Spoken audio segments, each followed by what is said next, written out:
Hello, everyone, and welcome to another episode of Tell Me About Your Damn Book. I'm your host, Stephen Lomer, and my guest today is a fantasy author extraordinaire, Mr. Tim Baird. Tim. Hi, everybody. Thanks for having me, Stephen. Welcome. Thank you. Thank you for coming. Now, before we get started, I can already hear the Tell Me About Your Damn Book fans, both of you, screaming, gnashing their teeth, saying, wait a minute, hold on, Tim Baird was already on Tell Me About Your Damn Book. Well, first of all, shut up. Yeah. And second... We got to scrape the bottom of the barrel every once in a while. No, it's not that. Yeah, it is that sometimes. But in this case, Tim appeared on what the kids are now calling a pop-up episode of Tell Me About Your Damn Book, where we were on location. We decided to just film some stuff, and Tim was there, and he was kind enough to do a shorter version of it, but now he's appearing on Tell Me About Your Damn Book proper. Yes. So thank you for being here. Thanks for having me. You're actually the first second timer that we've had on Tell Me About Your Damn Book. No one has ever appeared, even with when you take into consideration the pop-up episode, no one has ever appeared twice, so you have that honor. Is this like on SNL when I get the jacket when I'm a five-timer? Yes, exactly, but you don't get a jacket. Oh, okay. Yes, so... So, let's start right from the beginning. You write dragon books. Mm-hmm. Now, there are a lot of dragon books out there. People do seem to love the dragons. Yes. What do you think it is about the dragons that keep people writing about them over and over and over again? So even if you are implying that it's a saturated market, then I should be looking into another genre. I would never imply such a thing. Never. In I still think it has a lot of legs because dragons, I think, are close enough to reality because if you put wings on a dinosaur, it's basically a dragon. Okay. So you could go to a museum. You can go to see the skeletons. We see the pictures in the books. We know that dinosaurs lived on this earth at one point in time. So dragons aren't that far stretched of your imagination to really make it work and really seem real. Okay. So as a kid growing up, I always thought dragons were awesome because they were just a little imaginative and mostly believable. You know, if you can believe that a giant T-Rex walked around and ate other dinosaurs in the same exact spot I am right now, well, maybe not before some history major like dissects my,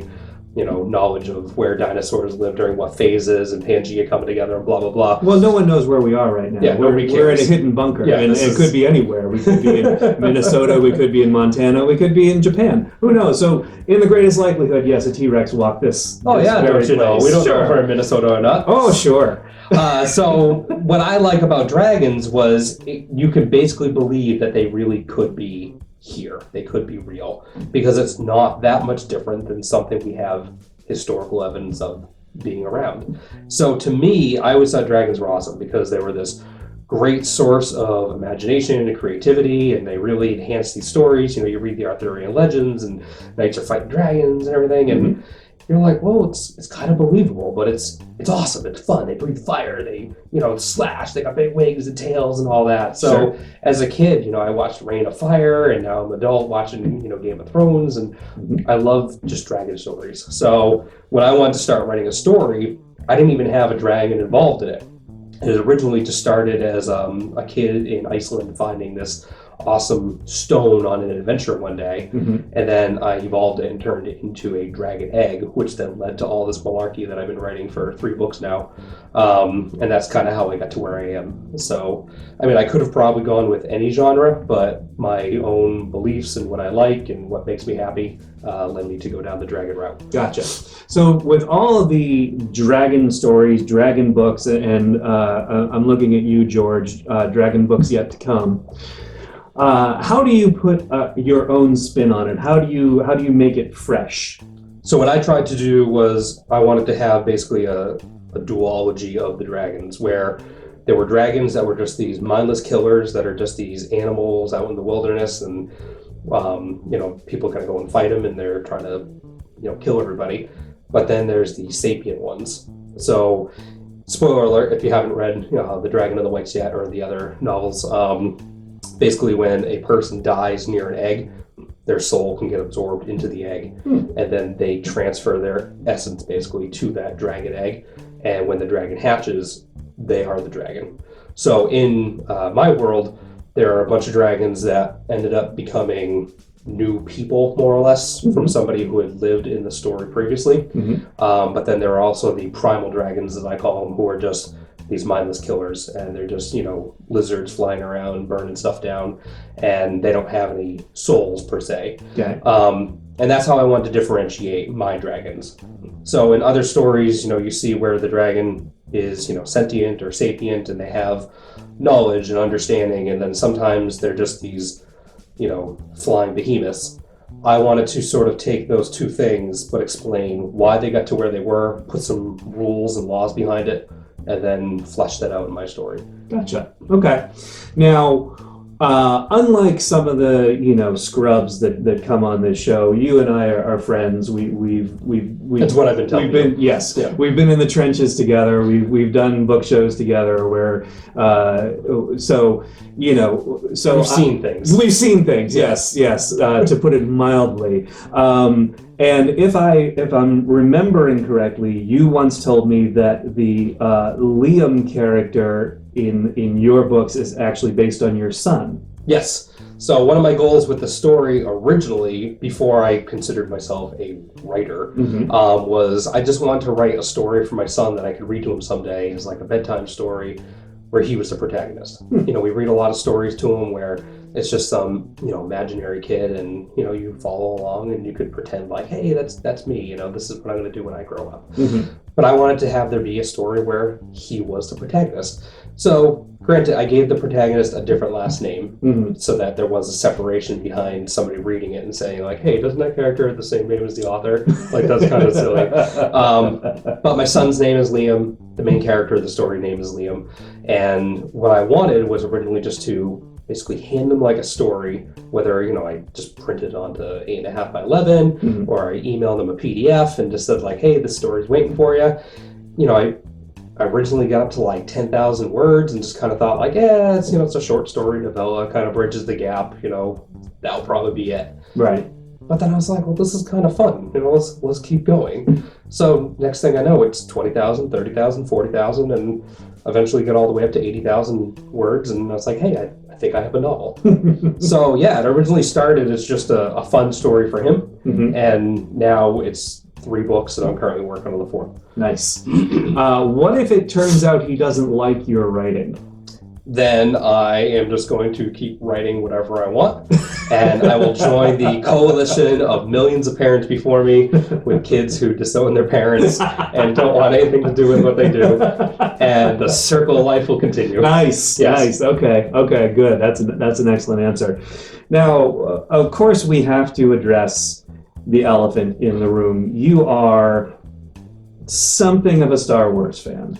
I do dabble in Star Trek because because I need to be able to talk to the other people. Oh, I see. But yes, I am a fan of Star Wars, and I try to carry forth the fun of the Star Wars with me wherever I go. Did you ever consider writing Star Wars novels? So I had looked into doing fan fiction at one point, but I was already starting to dabble in my own story. So I've never written fan fiction. I obviously have ideas of things that could be done that would be kind of fun. But no. However, if somebody at Disney is happening to watching this interview right now and they're like, hey, we really need an author to come write a new story for us, I'm available. That's probably not going to happen, but anything is possible. So we can dream. Let's just keep our fingers crossed on that. Hello, Disney. I'd like my own show while we're talking about this. Now, I also, as I said, you and I are friends, and I thought I had a pretty decent knowledge of all things Tim Baird. But do you build killer robots? I have assisted in people building killer robots. Really? Most of my robots have been more mundane and for point scoring, child education purposes. We started putting together a team looking into BattleBot Season 3 or 2, but it was way too cost prohibitive for what we had, and we didn't have the time. Basically, everybody you see on TV, they're taking the same robot they've had for years and years and refining it to the point of perfection. or they're just working on stuff nonstop in the background. I don't have that time or money or workshop facilities right now. Okay. But what I've done is high school robotics programs and middle school and elementary school years ago with Lego building blocks to build small like game robots that would play a little miniature game for a couple minutes here and there. Okay. So not as exciting and wooing the crowd, but I enjoy it. So non-killer robots then. Yeah, I mean they can still deal some damage, but Can they? yeah, Okay. but not saw blades and lasers. None of that. Yeah, Mm. maybe someday. Sorry, I went down that road. Well, I think that's a perfect moment to step away. We will be right back with Tim Baird.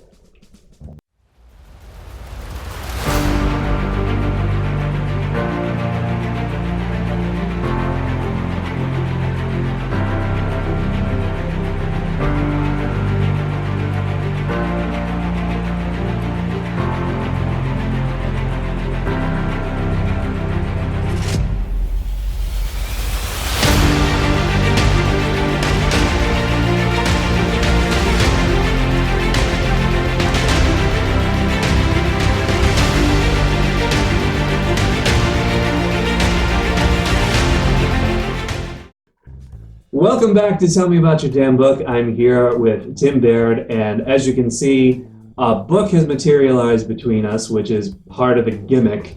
So I am going to let you tell us the full title of it because it is a mouthful. Go ahead and let us know what this book is.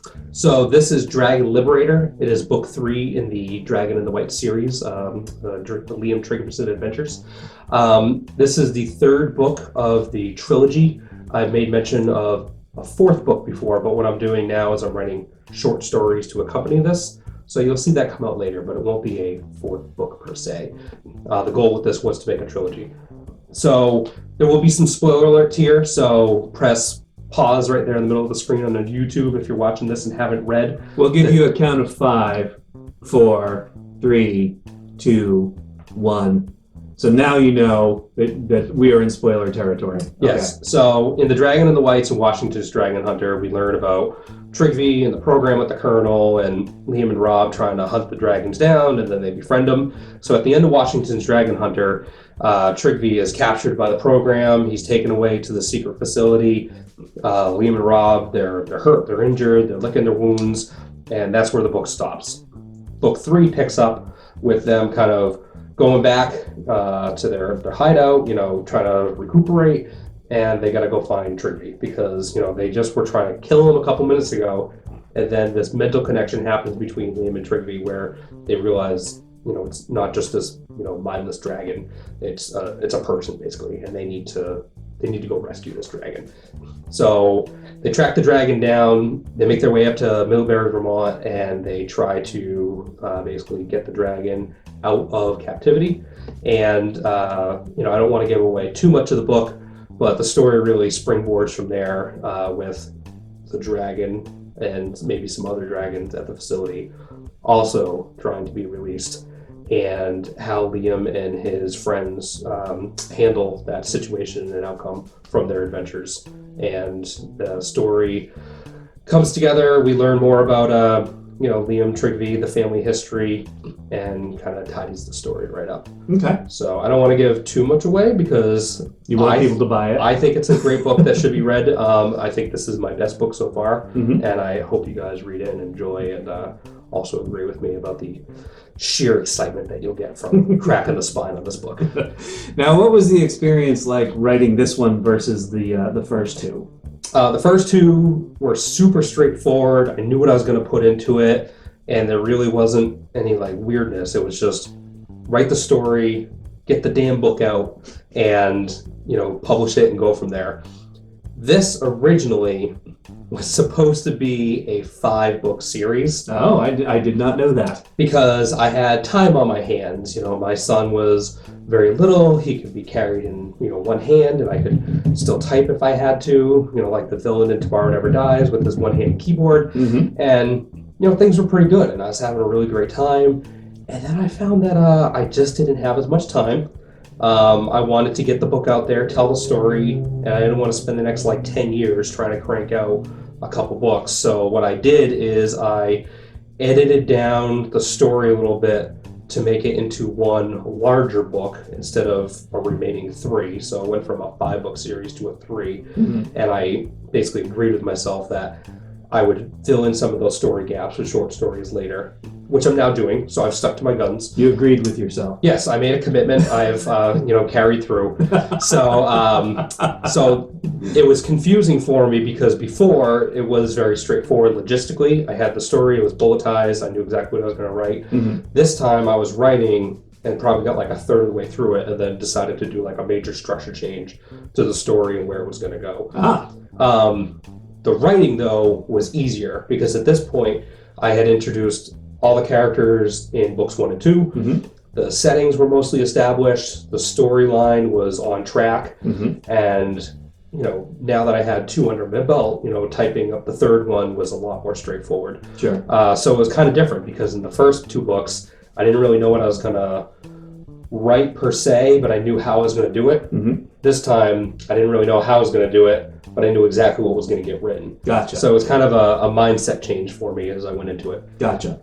I believe George Lucas, to contextualize this for you, once said that Star Wars was very difficult because it was creating a world from scratch and he had to get it up and running. But then Empire was great because he could now run around and play in that world that he had created. Yeah. It sounds like that was similar to your experience with this. Exactly. Yeah. So this book is available now? Yes, so this book is on Amazon and Barnes & Noble from an electronic standpoint, Okay. and several small brick and mortar bookstores around Central Mass have some copies of it on their shelves. So if you live in the Worcester area, you can go to That's Entertainment and a few other bookstores and you can get it there. But you can also buy it online at Amazon or Barnes & Noble. You can also go to Barnes & Noble brick and mortar stores and request it from the service desk. Nice. Excellent. So we have a segment on every episode of Tell Me About Your Damn Book called The Five.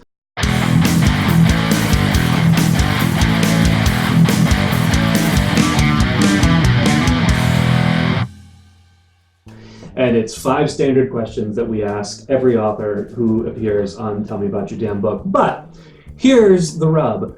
Authors have been cheating. Authors have been watching episodes of Tell Me About Your Damn Book to find out what the 5 are, and therefore they don't have spontaneous questions or spontaneous answers to the questions. They know the questions beforehand and they have prepared answers, and that's really exceptionally lame.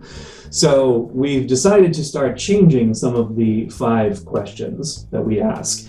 And in your case, we've come up with 5 Star Wars questions to ask you because, I mean, my God, who else would we ask these questions to? So are you prepared for the 5? I don't know if I'm prepared, but I'm ready to at least try and see where this goes. All right, excellent. I like your moxie, kid.